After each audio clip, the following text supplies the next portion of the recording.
war with American cities, y'all. Check this shit out. It does run most of the cities that are in bad shape. We have many cities in great shape too, by the way. I want you to know that. But it seems that the ones that are run by the radical left Democrats, what they've done to San Francisco, Chicago, New York, Los Angeles, they're very unsafe places. And we're going to straighten them out one by one. And this is going to be a major part for some of the people in this room. That's a war too. It's a war from within. Controlling the physical territory of our border is essential to national security. But I want to salute every service member who has helped us carry out this critical mission. It's really a very important mission. And I told Pete, we should use some of these dangerous cities as training grounds for our military, National Guard, but military. He want to use the cities. The cities where normal Americans go around is training grounds for the military. Who y'all finna shooting every motherfucker up?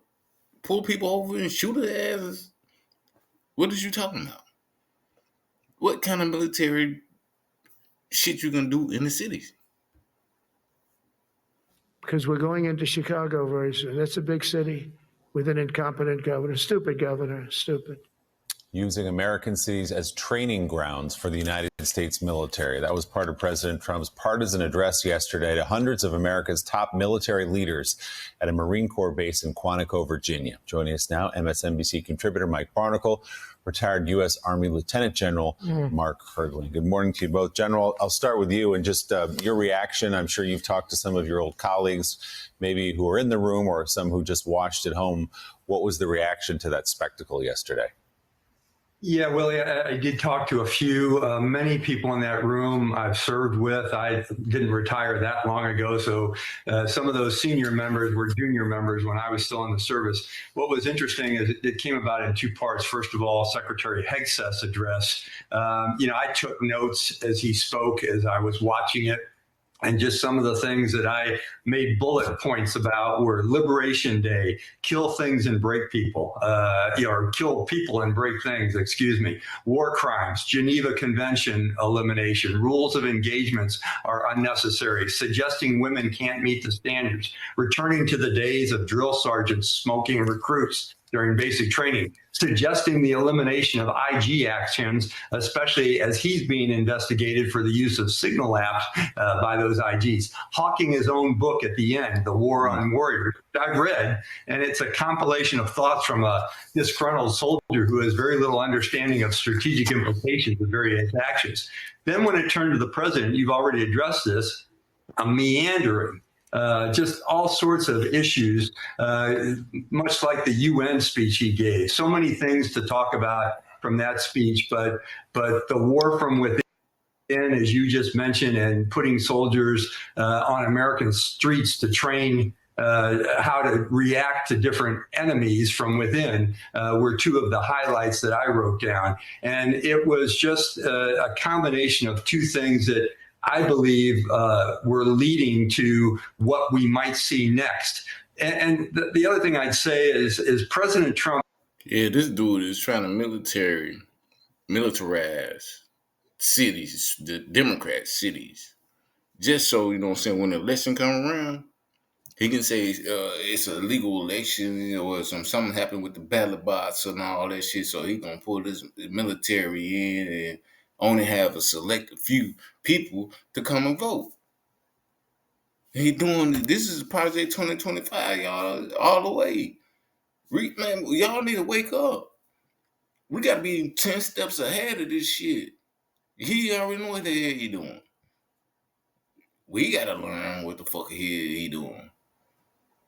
Even though he fucking up, he know he fucking up, but he don't give a fuck. But he know this is the plan, and we gonna go with it. Trump thrives on applause and cheering and interactions with an audience, and when he didn't get that, and instead got quiet professionalism from the soldiers, sailors, airmen, and Marines in the audience, that likely rattled them from the very beginning. And that silence wasn't disrespect. It was restraint and discipline and adherence to the oath of office. yesterday was, to me, a collective reminder of our professional culture that we have in the military that transcends politics. It was on full display, and it was interesting to watch from both sides of the audience. It was the oath to the Constitution, not to the man standing in front of them. So can you speak, General, just for people watching this morning who have so much coming at them 24 hours a day, why this you view as so unusual and so dangerous to be talking about using American cities as, quote, training grounds for the American military and having the United States military go in and effectively do domestic policing of gangs and whatever else Donald Trump wants them to do? Well, primarily, Willie, is because it's illegal and it violates our oath of office to defend the Constitution, which says the military is not to be used. Specifically, that was put in the Constitution against securing American streets other than when there is an insurrection within the Republic, which President Lincoln saw. But the indication. He talking about the insurrection. That's the only time he can use this shit. Hey, we should have used this shit on January 6th then. But hey, he ain't calling that an insurrection. He calling that people protesting for him. Then they breaking in the goddamn Capitol, shitting all over the goddamn place. But he pardoned him. He ain't see nothing wrong with it. He liked the shit, I guess. People are asking us to prepare to do that. So that means there's measures afoot to try and make that happen. Because I don't see it, and you can bet that all the 400 or 800 people in that audience, the generals and the senior enlisted advisors, don't see it either. And many of them have seen conflict. They have been involved in war. They know what it's like, and they also know you don't take up arms against innocent civilians, especially ones in the United States who are executing their First Amendment rights of free speech and protesting against the government. General, I don't know whether you've seen the front page of the Wall Street Journal today. I'm now holding it up on camera. There's a photo shot of the front rows of many of the former members, your former friends in the military, sitting there watching and listening to the spectacle yesterday. And I, too, spoke to several of your colleagues, former colleagues, yesterday. And the word I kept hearing from them was embarrassment. Because if you look at that picture and you listen or have viewed what happened yesterday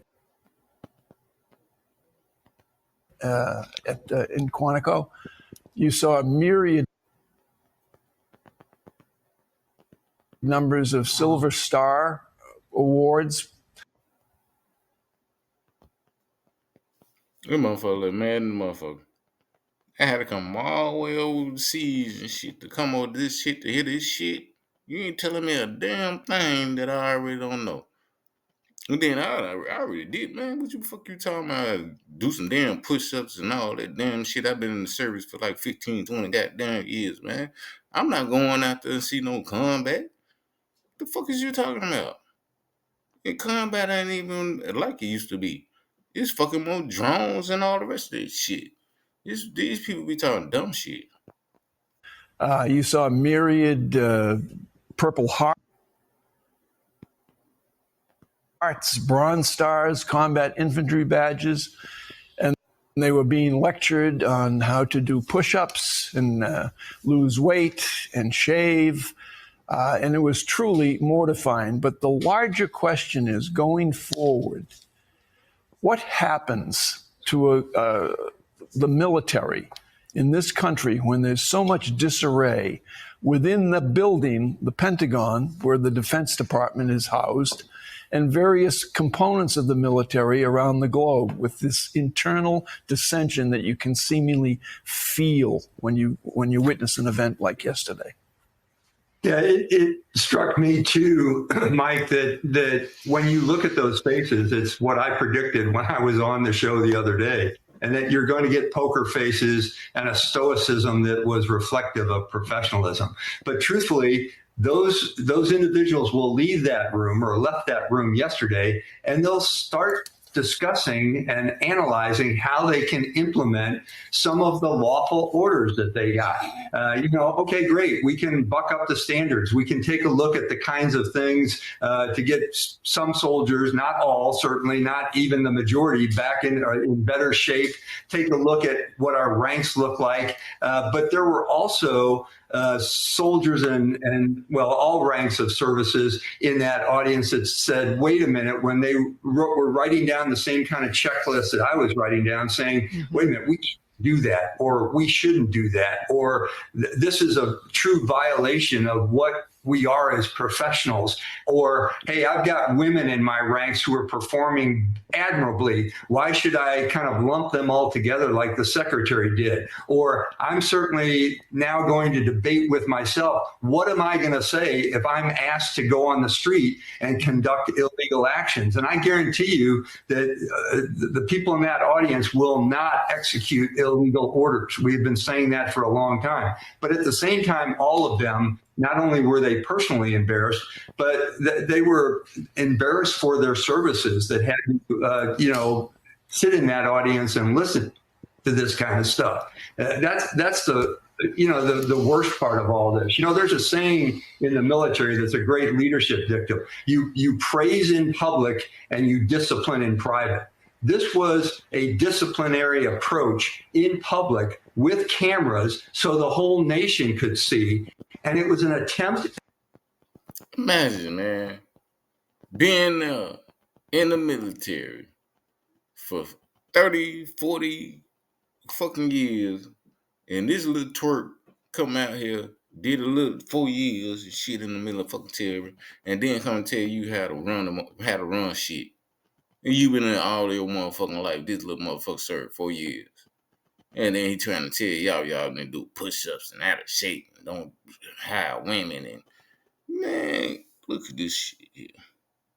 At separating the military institution from the people that they defend. And I don't think it worked very well, but I'm sure there's a lot of people questioning what the military will do next. I'm sure of what they will do next. They will make sure they don't follow illegal orders and maintain their job like they did yesterday. They'll do their job. General, there was such an extraordinary misreading of the room by Pete Hegseth and the President of the United States, who have absolutely no idea who they were talking to. I understand Pete Hegseth served, and I'm grateful for his service in uniform to this country.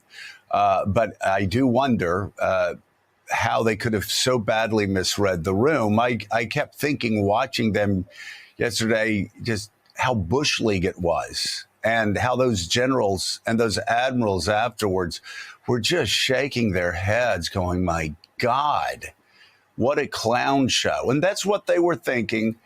That's what so many people in the military, even if members of the military support the president, and there are a good number that do support the president, this sort of speech and doing this with generals and admirals, Bush League.